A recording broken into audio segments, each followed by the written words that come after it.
Hi, everybody. Juleyka here. I'm the host and creator of How to Talk to Mamí and Papí About Anything. And I want to invite you to be on our show. If you're an adult and a child of immigrants from anywhere in the world, I'd love to talk to you about those conversations that are hard but necessary. Things about politics, dating, career, parenting. Seriously, no topic is off limits. Send us an email at hello@talktomamypapi.com and let's get you on the show. That's hello@talktomamypapi.com. See you soon.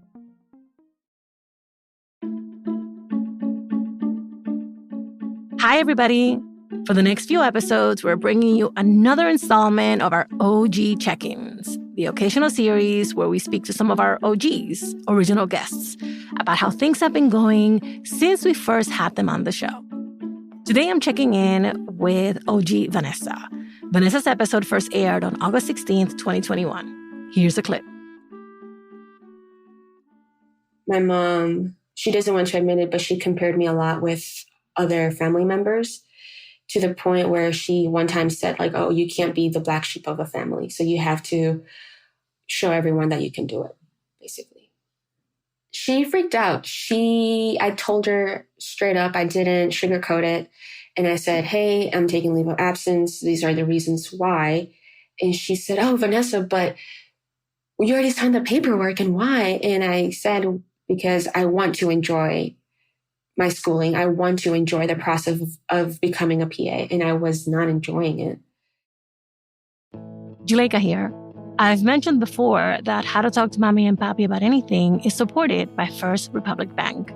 And I'm a happy customer after opening accounts for my young sons to help me teach them about saving and spending. For a couple of years now, I've experienced First Republic's commitment to understanding their clients' needs and providing unparalleled service. My personal banker, Lisa, really embodies the relationship-based approach, which means bankers like Lisa provide tailored financial solutions to individuals and businesses at any stage. Whether you're opening a savings account, buying your first home, or starting a family, First Republic's personal service can help you see just how much banking can mean to you. Visit firstrepublic.com today to learn more. That's firstrepublic.com. Member FDIC, Equal Housing Lender. Juleyka here. I'm so excited to tell you about LWC Studios' new show, How to Talk to High Achievers About Anything. We'll hear from Black and brown professionals who have reached levels of excellence that sometimes come with great personal and professional challenges. People who are looking for ways to keep leveling up. In 15-minute bi-weekly episodes, host Stevan Lewis, a licensed psychotherapist and coach, offers feedback and strategies on a range of topics, like the pressures of being an entrepreneur, the struggle to stay motivated, and the cost of fitting in. With empathy, candor, and a penchant for spot-on analogies, Stevan helps all of us high achievers navigate obstacles and figure out how to define success in our own terms. Here's the trailer for How to Talk to High Achievers About Anything. The first episode drops April 4th. What's up, everybody? I'm Stevan Lewis, a licensed psychotherapist. I specialize in working with individuals who've reached levels of excellence that often come with great personal and professional challenges. I'm hosting a new show from LWC Studios called How to Talk to High Achievers About Anything. We'll hear stories from individuals striving to do big things. Who do I think I am to think that I could, also being a woman, also being Black, get in this industry and be in this industry and be able to support myself in this industry? People who are facing roadblocks. You know, when you keep getting the door closed, it's like, what is it about me? And who, just like you and I, are facing challenges from others and from within ourselves. I'm a high achiever. Things are supposed to come easy for me. And if this is hard, then maybe it's not my lane. I'll offer feedback and strategies so that together, we can all figure out how to achieve on our own terms. Subscribe or follow How to Talk to High Achievers About Anything from LWC Studios. And connect with us on Twitter at Talk2Achievers. When we met her, Vanessa was in grad school, studying to become a physician associate, and had just decided to take an academic break. Taking this leave of absence and telling her parents about it had been a very difficult decision. So for our OG check-in, I wanted to know what her time away from school had been like. We spoke with her in April of this year, just as her break was coming to an end. Let's get into it. So, hi, my name is Vanessa. I continue to reside in the beautiful state of Maine. Last episode, we talked about taking a leave of absence from my graduate program in my physician associate studies and how I talked to Mamí and Papí about that. And did you take your break? I did take my break. It was about a year of a break. I'm still on that break currently. I begin the semester in May 25th, roughly, of this year. I'm very excited, a bit nervous, anxious, a little bit of everything, but most of all, I'm really looking forward to it. So what's been the break like? What did you do? What helped you to sort of like get back into the zone where you're like excited to go, you know? At first, I took a couple of weeks to think about like what happened and feel that weight off my shoulders, just off, completely off. Afterwards, I started looking into what I wanted to do. And I mentioned that I really loved animals. So I thought, well, maybe I should consider another, becoming a vet or a vet assistant. Maybe PA is not the best thing. Maybe like medical school.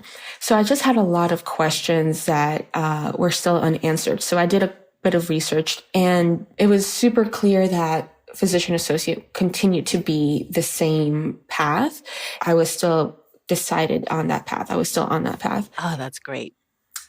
Yes, it was just, okay, this is what I was, meant to do, meant to be. Now I have to find that, I guess, that niche of what in the PA field I want to be in. And did you figure that out too?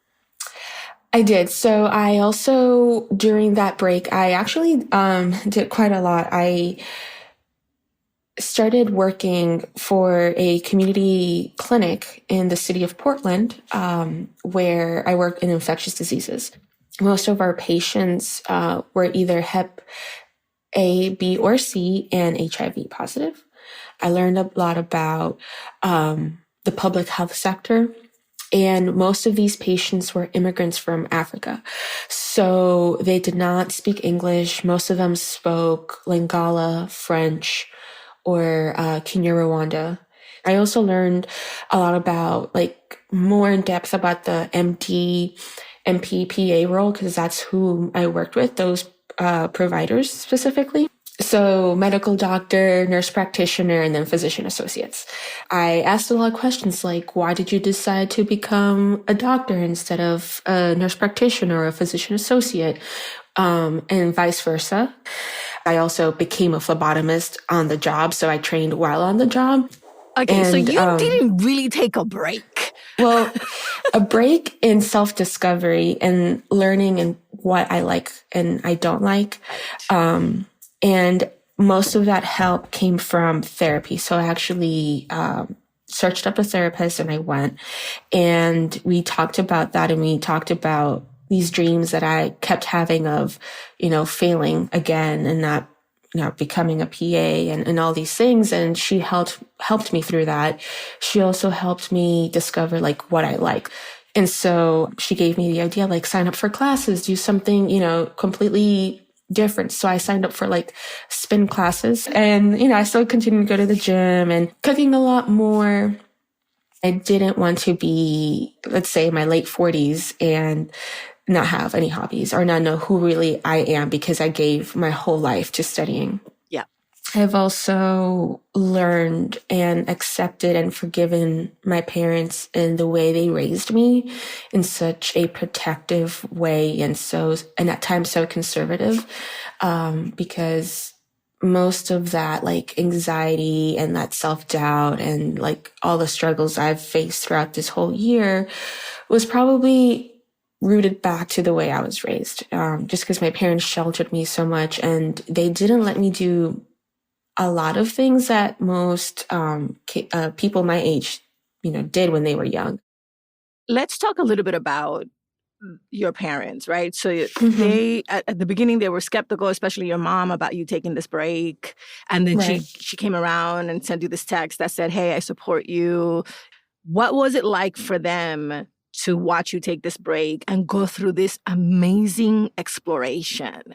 I mean, you realize, right? Like, you didn't take a break. You went on this unbelievable exploration. I did. I don't think my parents see it as that because they don't use those kind words that you did.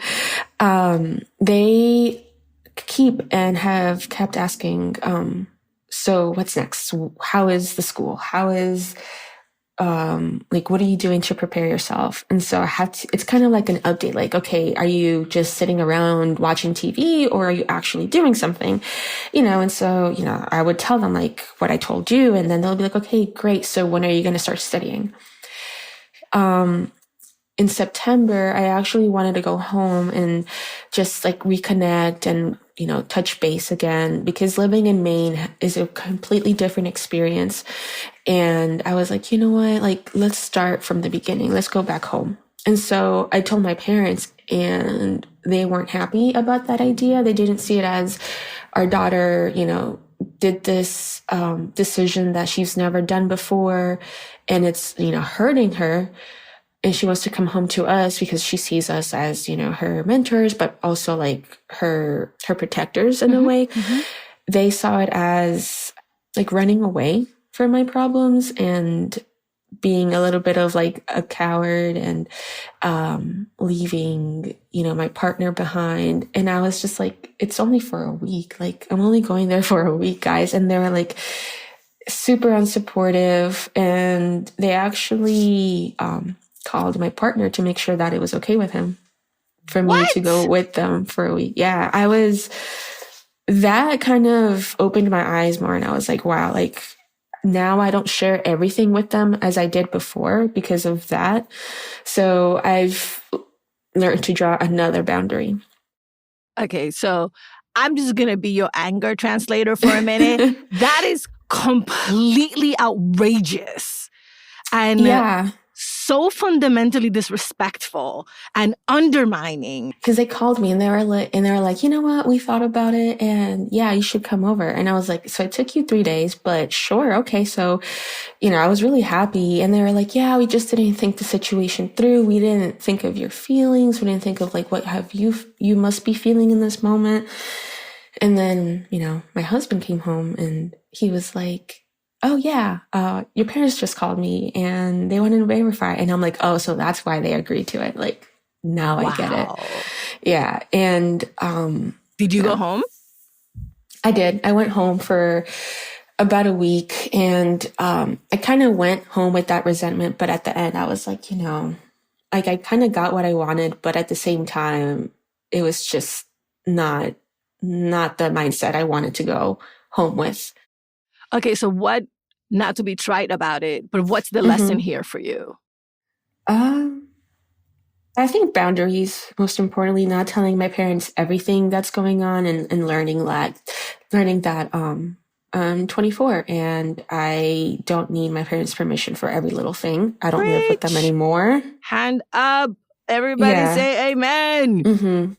But I do want to point out, because when you were saying that they were asking you, how are you preparing? Are you studying? What else are you doing in the steps to get you back to school? I've experienced that, and it's the single-mindedness of she has to achieve this thing because that thing means all of these other things. And I've been talking more about this because it's become so obvious that the survival of many immigrant families in the US has meant adapting a template of sorts. And you do this first, and then you do this, and then you do this, right? Because this is how it's been done for generations. And in a way, you and lots of first gens like you have to suffer to break everybody free of that, right? Because then you become an example of how to succeed without following that rubric, following that template, So how are you feeling coming into May and looking ahead? Like, what are you most looking forward to? Starting the program and learning. I found that niche in the PA field, and that is cardiothoracic surgery, cardiology, and anything within the chest or the thoracic cavity. So I'm very into your heart health, and I preach that every day to everybody that I know. So that's what I want to do. I also want to continue working in that public health sector. I'm excited for that. I'm excited for the growth that I did during that year off. A magnificent exploration. This is what we're going to call it.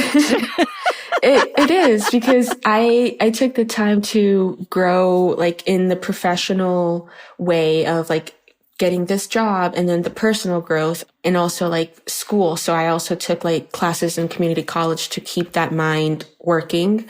And we moved to a new place. So basically I'm starting from zero, from scratch. So all that bad vibes or all that bad energy was left behind, and I'm starting anew. What support network are you going to build around yourself coming into this challenge, right? You've had the experience of being the only one before, and that really impacted you. So to get ahead of that, have you thought about, how do I build a support network beyond my spouse, right? And now beyond my parents, because I've decided to set, more boundaries around them so that I feel supported as I go into this. I honestly haven't given much thought to that. But now that I think about it, that's a very important key to the puzzle that everyone says, even the directors of the program.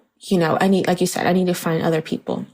I have become more open to just being more of an extrovert. I don't like to talk very much and just like to be behind the scenes. But this year, I actually told the new incoming class, hey guys, I was previously in the last year's cohort, so I kind of know what's going on. So if you have any questions, come to me. Okay, so that's a start. And I really applaud you for that, because when you're someone who's used to being in the background, that's big. Just raising your hand and being hey, you can talk to me. It's draining. I was I don't know if I should do this. I don't know if I should tell them, that I took an LOA. Are they going to think less of me? And I was you know what? I'm still here. I still deserve the spot. I worked really hard, and I'm just helping them. I'm not doing anything wrong. So I'm trying to be more involved and just be more noticeable than I thought I am. Yeah.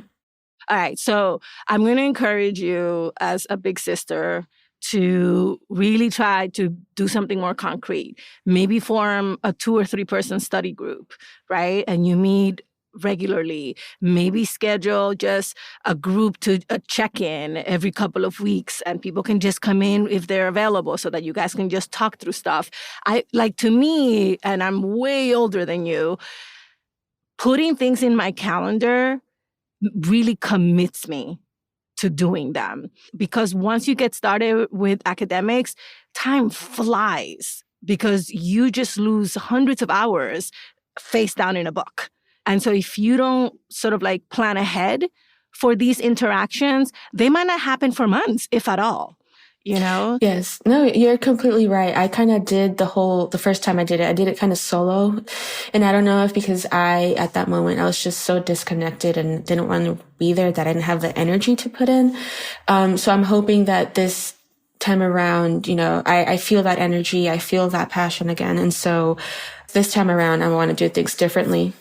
Thank you for coming back. I am so proud of you. You means have a lot. absolutely impressed me with your determination and your ability to just go for it. I'm so happy for you. It seems like a little things I've done, but when I speak it and people tell me, it means a lot to me. So I appreciate that. You've done a lot. You've done a lot in the last year. And stop calling it a break. Vanessa's original episode is called Taking a Break from School, Then Telling Her Parents. And you can find it in our feed and on our website. We've also linked to it in the episode notes.